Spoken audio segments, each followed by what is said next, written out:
दोस्तों, अगर आपके भी पास ये दो तरह के मकान और दो तरह के ज़मीन है तो आपको यहाँ पर सावधान होने की ज़रूरत है। अगर आपके मकान का सर्वे हो चुका है या फिर होने वाला है तो इस वीडियो को नज़रअंदाज नहीं कीजिएगा, क्योंकि मकान और ज़मीन से जुड़ी एक छोटी सी जो है जानकारी आपके भविष्य में बहुत बड़ी परेशानी खड़ी कर सकती है।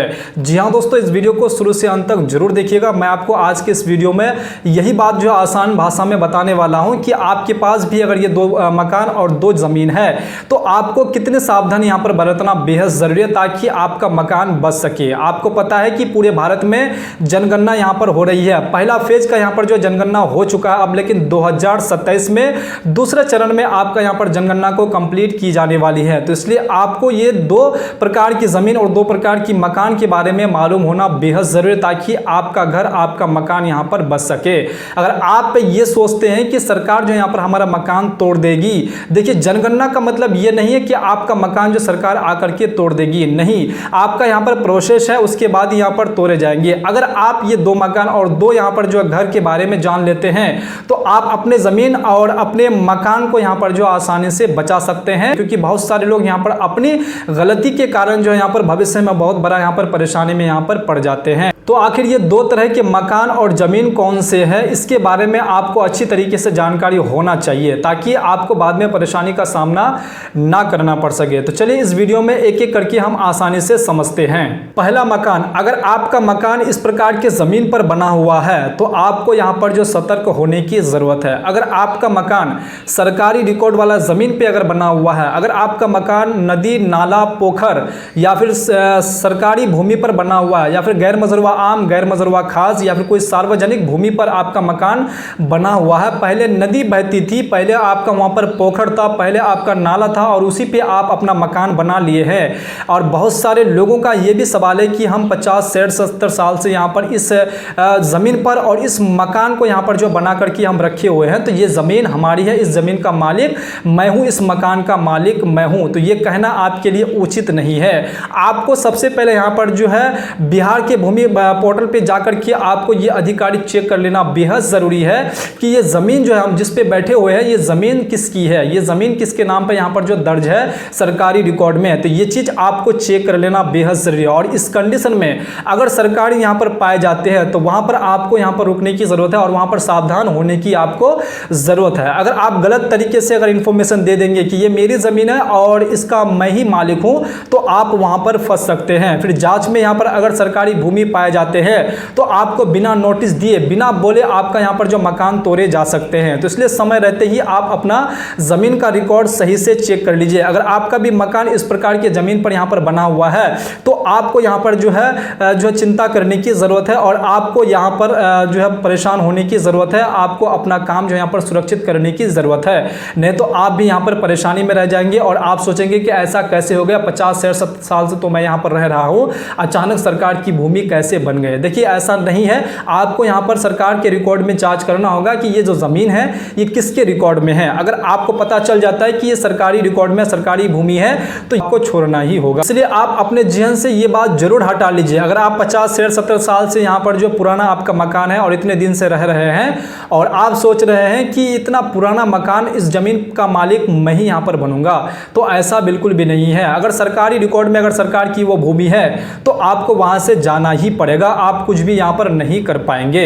अब बात करते हैं हम लोग दूसरे प्रकार के जमीन और मकान के बारे में। अगर आपका भी यहां पर इस प्रकार की भूमि और जमीन पर आपका मकान बना हुआ है तो आपको भी मकान सर्वे में आपको परेशानी हो सकती है। ऐसे जमीन पर बना मकान जिसके कागजात में गड़बड़ी और रिकॉर्ड में अगर गड़बड़ी पाई जाती है और जमीन पर विवाद चल रहा है, अवैध तरीके से कब्जा करके आप बैठे हुए हैं, तो आपको यहां पर परेशान होने की जरूरत है। आपको यहां पर जो है सावधान होने की जरूरत है। अगर आपका रजिस्ट्री में अगर त्रुटि है, अगर आपका दाखिल खारिज नहीं हुआ है, जमाबंदी में नाम अगर आपका गलती है, या फिर आप अवैध तरीके से, गलत तरीके से अगर उस जमीन पर यहां पर अवैध तरीके से कब्जा करके अपना मकान बना लिए हैं और आप सोच रहे हैं कि हम मकान बना लिए हैं तो उस ज़मीन का मालिक हम बन जाएंगे, तो ऐसा बिल्कुल भी नहीं है। आप मकान बना लेने से ज़मीन का मालिक आप नहीं बन जाते। अगर आपका खाता और खेसरा और रकबा में भी अगर आपका त्रुटि है तो ऐसी स्थिति में आप उस ज़मीन का मालिक नहीं बन जाते। तो इस कंडीशन में आपको लापरवाही बिल्कुल भी यहाँ पर नहीं रखनी है। अगर आपको जैसे ही पता चल जाता है कि ज़मीन का रिकॉर्ड गलत है और ज़मीन का यहाँ पर विवाद कोर्ट कचहरी में चलते हैं, तो इस कंडीशन में आपको लापरवाही बिल्कुल भी नहीं रखनी है। आपको अपने ज़मीन को, अपने मालिकाना हक आपको प्राप्त करनी है। अगर आपको लगता है कि ज़मीन का मालिक मैं ही हूँ, जमाबंदी में गलती है, नाम गलती है, तो आप उसे सुधार कर लीजिए। खाता खेसरा में गलती है, रकबा में गलती है, या फिर कोर्ट केस चल रहा है, तो आप सबसे पहले ये सारा काम यहाँ पर जो सारा काम छोड़ छाड़ के, क्या आपको सबसे पहले अपने ज़मीन का रिकॉर्ड को सही कर लेनी है। अपने नाम से आपको यहाँ पर जजमेंट लेनी है, अपने नाम से जमाबंदी आपको कर लेनी है, और आपको यहाँ पर जितना भी ज़मीन का डिटेल है, खाता खेसरा, जिस पे आपका मकान बना हुआ है, जिस ज़मीन पे आपका मकान बना हुआ है, अगर आपका रजिस्ट्री गलती हो गई है तो आप सही रजिस्ट्री करवाइए। अगर आपका यहाँ पर जमाबंदी में त्रुटि है, चाहे जो भी त्रुटि है, अगर उसमें विवाद चल रहा है, अगर उसमें आपको दखल नहीं दे रहे हैं, तो आपको लीगली तौर पर दखल लेना होगा।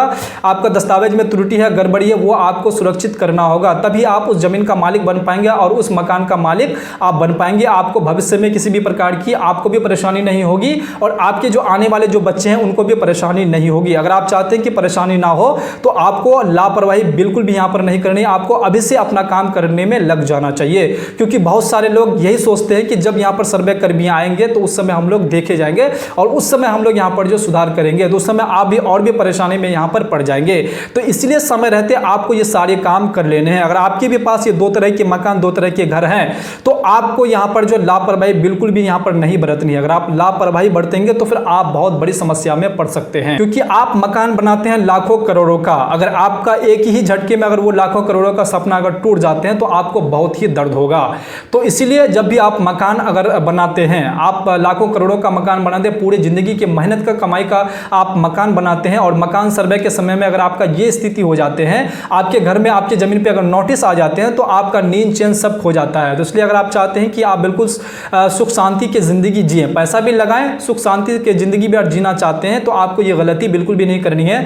अपने जमीन जायदाद और अपने मकान को लेकर के बिल्कुल आपको यहाँ पर जो लापरवाही कभी भी यहाँ पर नहीं बरतनी चाहिए। अब आपके लिए जरूरी सावधानी, ताकि आप ये परेशानी में ना पड़ जाएं। अगर आपका जमीन का रिकॉर्ड में गड़बड़ी है, अगर आपका खाता खेसरा या फिर आपका जमाबंदी में, अगर आपका रजिस्ट्री में त्रुटि है, तो आपको उसे सुधार करने में लग जाना चाहिए। अगर आप सोचते हैं कि हम यहाँ पर गलती है तो बाद में सुधारेंगे, तो ऐसा आपको बिल्कुल भी नहीं करना है। आपको यही पहला काम आपको कर लेना होगा। उसके बाद दूसरा सावधानी आपको क्या बरतनी है, सर्वे में गलत जानकारी आपको बिल्कुल भी नहीं देनी है। आपका जो वास्तविक जानकारी है, जो सही जानकारी है, उसी के हिसाब से, उसी के मुताबिक आपको अपना इंफॉर्मेशन जो है आपको भरवानी है, वही आपको शेयर करनी है, ताकि आप भविष्य में सुरक्षित रहेंगे और वर्तमान में भी आप सुरक्षित रहेंगे। उसके बाद तीसरी सावधानी आपको क्या बरतनी है, किसी बिचौलियों के चक्कर में आपको नहीं पड़नी है। उसको आप अपना मूल दस्तावेज आपको उसे सौंपना नहीं है। अगर आप ये काम करते हैं तो आपको आगे चल के परेशानी हो सकती है।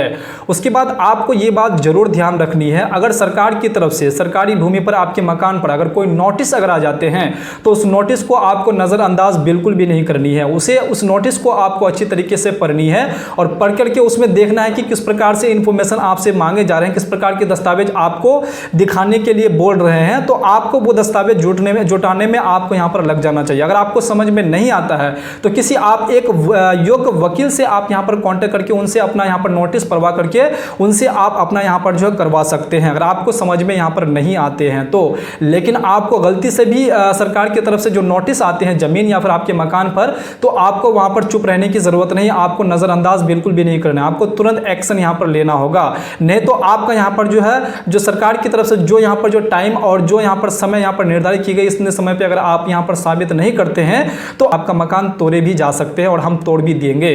तो ये चीज आपको यहाँ पर समझना बेहद जरूरी है। तो इसीलिए दोस्तों, आपको मकान सर्वे को लेकर डरने की जरूरत नहीं है, आपको जागरूक होने की जरूरत है। आपके पास दस्तावेज नहीं है तो आपको दस्तावेज इकट्ठा करने में आपको लग जाना चाहिए, क्योंकि अगर आप एक छोटी सी अगर गलती करते हैं तो आपके भविष्य में बहुत बड़ा परेशानी आपको यहाँ पर पैदा कर सकती है।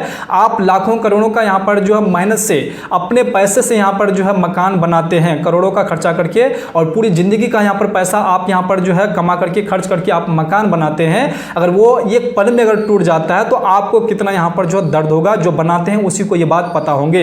तो अगर आप चाहते हैं कि ये नौबत आपका यहाँ पर ना आए, तो आपको समय रहते ही आपको अपने जमीन और मकान मकान के बारे में आपको मालूम होना चाहिए और लीगली तौर पे मालूम होना चाहिए और सुरक्षित आपको रखना ये आपका यहाँ पर जो है कर्तव्य होना चाहिए। अगर आप इसे नेगलेक्ट करते हैं तो फिर आप भविष्य में यहाँ पर परेशानी का शिकार बनेंगे। अगर आपके गांव या फिर आपके शहर में या फिर आपके परिवार में इसी सवाल को लेकर के अगर कोई परेशान है, इसी मैटर में अगर कोई पड़ा हुआ है, तो ये वीडियो उनको जरूर शेयर कर दीजिएगा और इस वीडियो को यहाँ पर जो लाइक करना आप बिल्कुल नहीं भूलिएगा। अगर आपका भी यहाँ पर कोई सवाल है इस टॉपिक को लेकर के या फिर आपके परिवार का या फिर आपके कोई रिश्तेदार का अगर कोई इस प्रकार के सवाल है तो आप कमेंट बॉक्स में जरूर कमेंट करके आप अपना सवाल यहाँ पर रख सकते हैं कि मुझे भी इस प्रकार की परेशानी यहाँ पर हो रही है। तो चलिए, मैं उम्मीद करता हूँ कि आपको ये सारी बातें समझ में आ गए होंगे। अगर ये वीडियो जरा सा भी आपको इन्फॉर्मेशन लगा है तो इस वीडियो को लाइक करना बिल्कुल नहीं भूलिएगा और साथ में चैनल को भी सब्सक्राइब कर दीजिएगा। अगर आप फेसबुक पेज पे देख रहे हैं तो फेसबुक पेज को भी जरूर फॉलो कर लीजिएगा। तो चलिए, मैं फिर से मिलता हूँ अगले वीडियो में अगले टॉपिक के साथ। तब तक के लिए आप अपना ख्याल रखिएगा।